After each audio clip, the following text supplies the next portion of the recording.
Okay, we are in the middle of the eighth year of what's it called? Of the Kitzur on the halachas of Rosh Hashana, and we are up to Sif Yud Ches. So Siman Kuf Chav Tes, Sif Yud Tes. So it says the Gemara like this. It says the Kitzur. Sorry. Misha Yatza Bitkia Shefer V'Tzarech Litkoya Bish. Oh, no, I'm sorry. What did I say? Wrong one. Yud Ches. Yud Ches. Yud Ches. Correct. Im Yesh Mila. If there is a bris Mila that needs to be done on Rosh Hashanah. Malin la'achar ha'afteira, you do it after the hafteira. Koidim t'kiyah shofar, before you blow shofar. Why before you blow shofar? V'aremez, the hint would be zechor bris Avram, that we say on Rosh Hashanah that you should remember the covenant with Avram, which by Avram Avinu was the Mila, Zumila, and v'akedas Yitzchak, and then you also read, firstly you read about Akedah, which is also about Yitzchak, and also Zeh Shofar, it's what you're about to do. So Zechar Bris Avram would be the Mila, and Akedas Yitzchak would be the Shofar, and therefore you do it in that sequence. Will be Shabbos Malan Achar Ashrei. If it's Shabbos, so in that case you're not going to be blowing the Shofar. So then. And this, he says, is not mentioned. It doesn't say this. But for others, they would wait till after Ashrei. However, what happens if you have to do the bris milah by the mother, because basically she can't go to shul or whatever it is. So then malin achar hayitzim beis hakneses, you do it after. And that, I think, seems to be the more common way, is that we usually do it at home. It used to be that they would do the bris in shul. So if you're doing the bris in shul, then you should do it, meaning always, not just then. So then you do it in this order. But if you're doing it at home, which is the more common way, so then you just do it at home like usual. Yeah, what were you saying? Yeah. Sif Yotes. Sif Yotes. Misha Yatza Bitkia Shefer. Let's say you have a person that already heard Tkiya Shefer. So they get up in the morning and they hear Tkiya Shefer, or they went to shul, rather, I should say better, and they heard Tkiya Shefer. Okay, so now a person heard Tkiya Shofar, they made the brachas, they were yetz to the mitzvah, v'tzarich litkoya b'shvil acherim, and now they have to blow shofar for other people. So let's say, for example, someone at home, maybe the wife had a baby, Baruch Hashem, it's following the bris milah, she's not going to shul. So now he has to blow at home for, let's say, his family, but he already heard Tkiya Shofar. So the halacha is, maybe that wasn't a great example. So let's leave that aside. Let's just say a guy's going on B'tzayim maybe. So Yachol Gam Kein Levarech Es HaBrachas. So in this case, you could blow for other people, and you could do the brachas again. It's not a problem. Now, Mikol Makim, nevertheless, even though technically you could do the bracha, Yeiser Nachan, the best way to do this is Shezeshu Tzarech Latzeis, the one who's waiting to be Yotzes. So you go on with Tzayim and you're blowing for someone. That person, who Yavarech Es HaBrachas, he should be the one that should make the brachas. That's the best way. The person who's actually hearing and being Yotzes at that time, they should be the one to make the brachas. Now, the problem is, let's say someone's blowing only for women, and there's no men. So the problem is, as we mentioned, shofar is a mitzvah shezman grama, which means that women are not mechuyev to hear shofar. Now, b'payal, they accept upon themselves to hear it, and it becomes a mitzvah and everything. But is it exactly the same thing? It's not exactly the same thing. So therefore, according to the Kitzur, imu kvar yatsa, if you already heard shofar and you made a bracha, lo yavarech es habrachas, you can't make the brachas for her, because it's not a real requirement. In other words, like this: if someone is not mechuyev in something, they don't make a bracha. The Chachamim said because the women accepted upon themselves to hear shofar, so they can make a bracha. Yeah, or if they're listening, they could hear and be yotze as regular. But for someone to then go and make a bracha for them is questionable. You have a similar thing by Havdalah, that if you heard Havdalah, there's a whole thing. If you're allowed to also now make Havdalah for just a lady.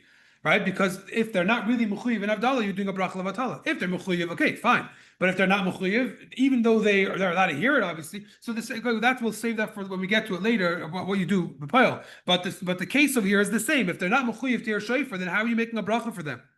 So he says like this: Allah ha'isha tevarech. The lady should make the bracha herself. So you have a little card. Maybe they could print it out for you, or you kind of tell her baruch atah, and usually they get the hint and they say it, and then you tell them the rest of the bracha. So why should you do it that way? Because as we said, really, women are really potter. They don't really have to hear shofar. So you can't make another bracha for them. Okay? So that is, number one is that this is what you should do. You have to, if you're blowing for a random person, even you can make the bracha, because he's mechuyev just the same way you are. And everyone shalom al Yisrael. But if it's a lady who's not really mechuyev, it gets a little bit more tricky, and therefore, ideally, she should make the bracha, and that would be the best way to do it. Fine. Now, what do you mean? He makes the bracha. and then you can blow the shofar. Yeah. And this is what you're going to do if you go on Mitzayim and you're blowing for anyone. You're going to do the same thing. That if they know how to make the bracha, they'll make the bracha and you'll blow. Same thing you have sometimes, but sometimes people do also by Haftarah. That let's say you don't have you're trying to balance your small minion with your Kohanim, Leviim, and relatives or whatever. So you call up a guy to do the Haftarah, but he doesn't know, he doesn't know how to do the Haftarah. So you call him up and he makes the bracha, so then you do the Haftarah. Someone else does it. Something like that. In other words, as long as you're being yates to other people, if they make the bracha, you could do it for them. It's not a problem. Yeah. They should say the bracha? So no, so if it's men are included, so because the men have a real mitzvah chiyuv to hear shofar, so you can make the bracha for them. But if it's just ladies, so then ideally they should make the bracha. So try to help them. Say baruch atah, and then usually they'll know the next word or something. Why What that was saying? What? Then it's fine. Then either you or the men can make the bracha. One either way. Yeah. You keep saying that if it's a lady, then you say Baruch and Haftish Kashal. Why can't you just tell her to stay after you? So it's Because she's not so really a mitzvah? I don't know. I don't want to get so into it. I'll say like this: when it comes to kids, you're allowed to teach them for chinuch. You're allowed to say Hashem's name. When it comes to helping someone else along with the bracha, I'm not sure if if it would work the same. So I'm not sure. Let's leave it. Yeah, if you have one, that would be great. Yeah, they'll feel very good about it themselves. Okay, let's go. Because I want to try to see if we could. I don't know if we're finished, but let's see. Okay, so says the Gemara says the Kitzur like this. Now you have another solution to do this. Yeah, because there's another opinion that says the Misha Yatza lo yitkakal b'shul nashim, that you should never blow for ladies. This would be similar to what we said before. You can't just blow the shofar for no reason. You have to have a reason to blow the shofar. If you're being yates to someone, okay. But if you're not being yates to someone, then it's kind of muktzah. It's uvdin nechayel is what the poskim say. It's uvdin nechayel. It's not. It's like playing a musical instrument. If you're not doing it for the mitzvah. So according to them, if the women are not muchliyev, then you can't really blow for them. So what do you do? So therefore, let's say a person says, okay, I want to blow for my family. Maybe I'm of tzayim. So according to this opinion, you have three options. Okay, number one. Yitka kodim sheyishma atkiyas bebeis hakneses. Number one, you should blow for them before you go to shul and before you hear the tkiyas in shul.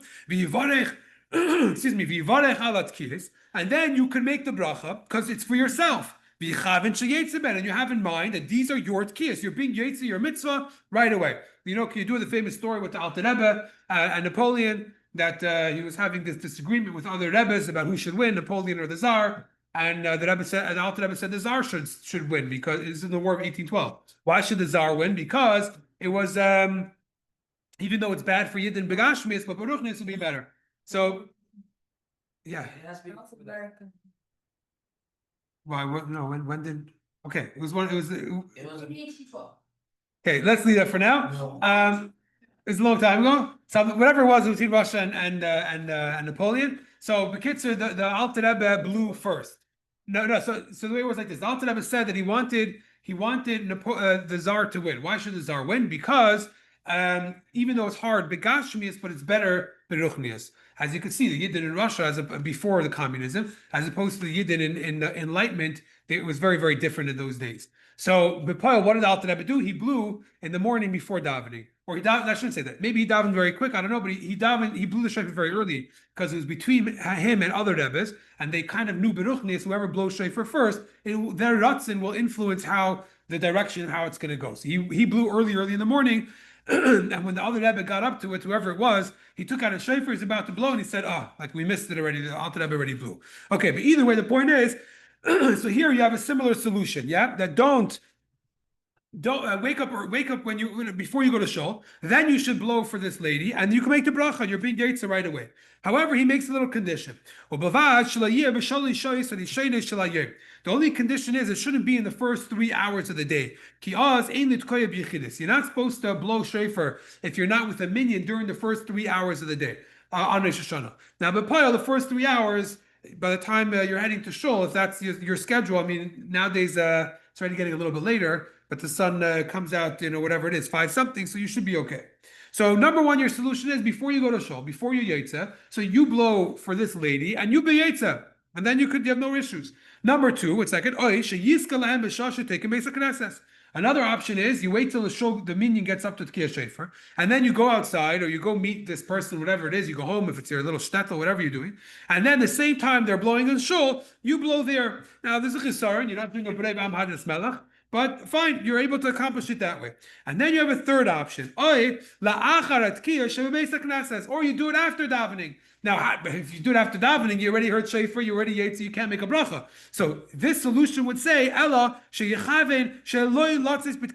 when you hear shofar in shul, you davka have in mind that you're not being yetsa with those tkiyas. And this way, later on, you go and you blow shofar and you make the brachas and you could be yetsa those, right? And you have in mind that you're not being yetsa in shul when you hear it. That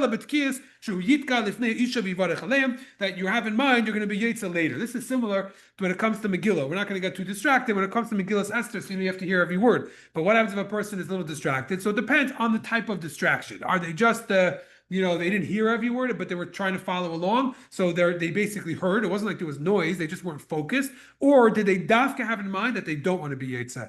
And there's a difference. So if someone hears it, even if they weren't paying so much attention, it could be it works. So here also, you hear it, but have in mind that you're dafka not being yetsa. You're taking yourself out of it. Even though you actually hear it, you won't be yetsa. And if you do it that way, you can make the bracha after. So those are your three options. Basically, the solutions are that don't hear all these cases, don't listen to the Tkiyah Shofar in shul, right? So either you're going to do it before, or you're going to do it while the shul is doing it, or you do it after, but you had in mind not to be yetsa. Those are your three options, according to this opinion.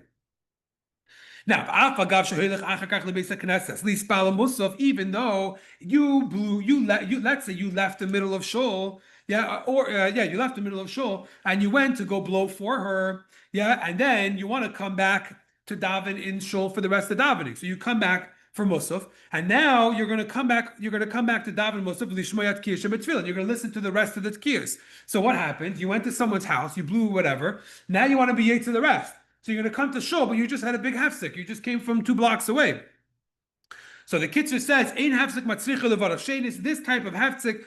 This type of hefsek is not a problem. You won't have to make another bracha. We're middle of the end of Sifyu test. The kulu tkiyas chada mitzvah ninu, because all of the tkiyas are one mitzvah. In other words, it's not considered a hefsek. 1 second. Yeah. It's not going to be a hefsek because, so I think here maybe it's saying something else. Maybe it's saying that if you blew in the morning before you went to shul, and then you hear the 30 and you're not being yetsa to those because you already heard, so then that's a hefsek between the next ones. I'm not sure. Either way, the point is that you might have a couple of extra tkiyas that you're not being yetsa, you're not listening to. He says that's fine, it's not going to be a hefsek because it's all one mitzvah, so it's like hearing similar sounds and it's not going to be a problem. What happens if a woman is weak, meaning that it's hard for them to wait all the way till after tkiyas to eat, which is generally the minhag. We try not to eat before. So and they have to eat before tkiyas, otherwise they're going to have a hard time. So they could have. That's okay. Now, what's the halacha? How do we paskin? So v'das rabbeinu kedei rishayna. The Alter Rebbe holds like the first opinion, which is that you could blow for a lady and have her make the bracha. It's not a problem of muktzah. It's not a problem of uvdin dechayel. If they accept it upon themselves this mitzvah, you're allowed to blow for them. So you don't have to go through this whole thing of not being yetsa in davening, and this way you could be doing it at the same time. You don't have to worry about that. The only thing you have to worry about is you shouldn't be making the bracha for them. Fine. So that you figure it out. You get them to say the bracha. The Alter Rebbe would say you're allowed to blow for ladies. Even though you took care of your requirement, so nevertheless you could still blow for a lady that wants to hear it, and it's not going to be considered a muktzah or uvdin dechayel because you're doing it for them, for their mitzvah, even if it's a rabbanan or a chumrah that they accepted upon themselves, or a hidur, but that's enough, and it's not going to be uvdin dechayel. So make them say the bracha, or have them say the bracha, I should say rather. Is it a mitzvah to blow the shofar, or is it to hear the shofar? So like both in one mitzvah. What's the bracha? What do you say? Lishmaya kol shofar, to hear it. The mitzvah is to hear it, not to. You don't have to be the one blowing it. Lishmaya kol shofar, to listen to it.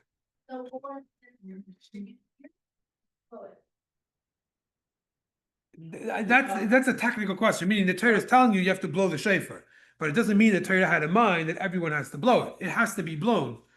So, and even what the way they used to do it, Rosh Hashana, Yom Kippur of Yevel, or Rosh Hashana, they would have one person would do it and be yetz everyone else. Okay, Sif Chaf, weiter. Fine. When a person leaves shul, so you finish davening and now you're going home.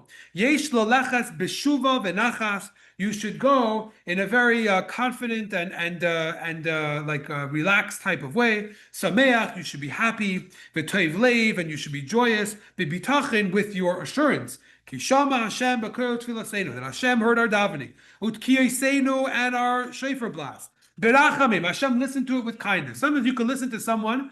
Yeah, they say the worst thing in arguments is that a person has to realize that you're not arguing, you're having a conversation. So if someone says a different opinion, so very often while they're talking, you're already thinking of an answer. So you never listen to them. You never really thought about what they said. The whole thing was you're trying to figure out how to answer them. It's not going to be conducive to anything. So what happens is you have to listen and you have to take what they say, you have to think about it, and then you're able to respond. So same thing over here. Sometimes you could say Hashem listens to our tefillahs, but if Hashem didn't listen with rachamim, then it's not going to help us. So we know that Hashem listened to our tefillahs berachamim, which means that when He listened to what we said, it was with a positive twist. That Hashem took it all in, in a very with kindness, with mercy.